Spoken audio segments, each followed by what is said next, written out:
Well, this is for Friday, February the 24th, 2023. This is the second of two devotionals for today taken from Genesis. Now, our first devotional was taken from Genesis chapter 46. Now, this one is taken from Genesis chapter 47. The title of the devotional is Promises Made, Promises Kept. Now, I invite you to open your Bible, continue with me in our study of the Scriptures today by looking at Genesis chapter 47. First of all, verses 1 through 10. Here I would describe this section as Pharaoh's provision and his meeting with Jacob. Now, with his family establishing Goshen and a place known for its lush grazing land, Joseph chose 5 of his brothers and presented them unto Pharaoh in verse 2 of chapter 47. Well, as he expected, Pharaoh questioned the brothers concerning their occupation. They answered, saying, Thy servants are shepherds, but we and also our fathers, verse 3. Now, Joseph's brothers made it clear that their business in Egypt was temporal, for they were there to, and I quote, verse 4, sojourn in the land. For thy servants have no pasture for their flocks, for the famine is sore in the land of Canaan, the promised land, the land of their inheritance. Now, showing themselves men of humility, we read concerning the brothers that they asked, Let thy servants dwell in the land of Goshen in verse 4. Well, when this interview was concluded between Pharaoh and Joseph's brothers, Pharaoh granted Joseph and his father, Jacob, now known as Israel, a private audience, indication of Pharaoh's respect for Joseph. Now, Pharaoh asked Jacob in verse 8 of chapter 47, How old art thou? Now, Jacob answered the king's inquiry, giving not only his age, but his testimony. For we read in verse 9, The days of the years of my pilgrimage are 130 years. Few and evil have the days of the years of my life been, and have not attained to the days of the years of the life of my fathers in the days of their pilgrimage. In other words, his father and his grandfather had lived longer lives than he. Now, 130 years was a long life. However, not nearly as long as his grandfather Abraham, who lived to be 175, or his father Isaac, who lived to be 180 years old.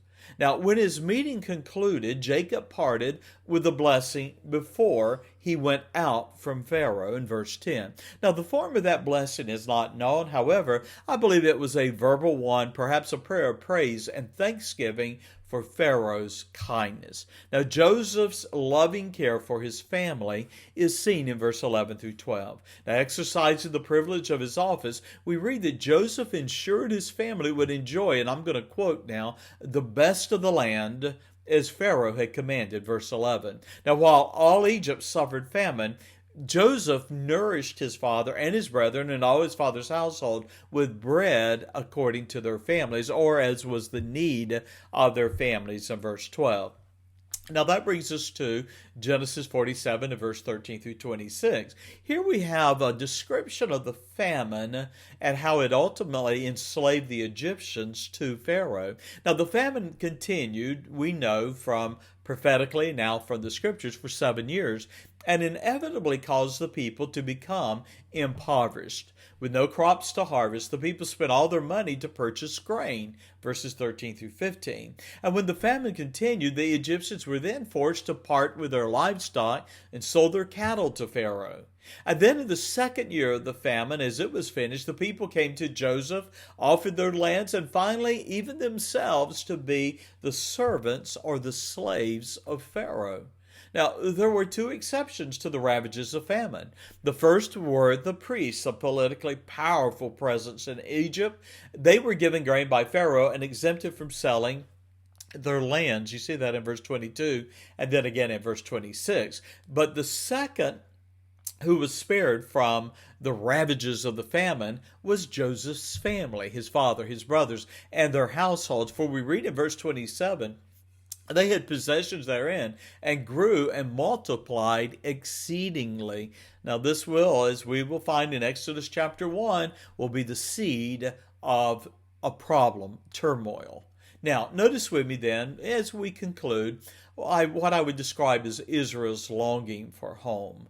Now, again, Israel being Jacob. Now, God blessed Jacob, and he enjoyed the company of his son Joseph another 17 years after moving to Egypt in verse 28.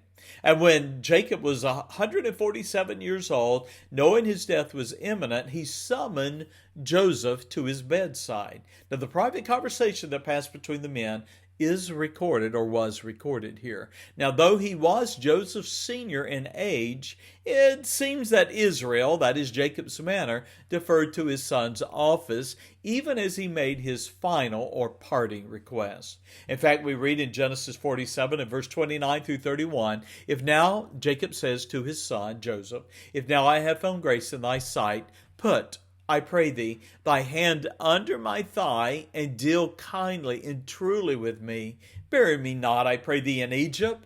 In verse 30, I will lie with my fathers, and thou shalt carry my body out of Egypt. Bury me in their burying place, the same place where Abraham and Isaac is buried. And he, Joseph, said to his father, I will do as thou hast said. Verse 31 then, and Jacob said, swear unto me. And he, Joseph, swore unto his father, and Israel bowed himself upon the bed's head. Now, that sense of bowing is he died. Now, Joseph did honor his father's request. Verse 31, and he vowed to return Jacob's body to Canaan, where he would be buried with his father Isaac and his grandfather Abraham. And you can see the preparation of the body even as the Egyptians prepared the burial of their rulers. Now, some closing thoughts for you. Genesis 48 records the parting words of Jacob, his caution, and his counsel to his sons and their families. Now, we will notice that in our next study. But let's meditate on this passage and be reminded wise men and women plan for death and inevitably God's judgment. James writes in chapter 4 and verse 14, whereas ye know not what shall be on the morrow. For what is your life? It is even a vapor that appeareth for a little time and then vanisheth away. How about you? Are you ready to die? Hebrews 9 verse 27 we read, it is appointed unto men once to die, but after this the judgment.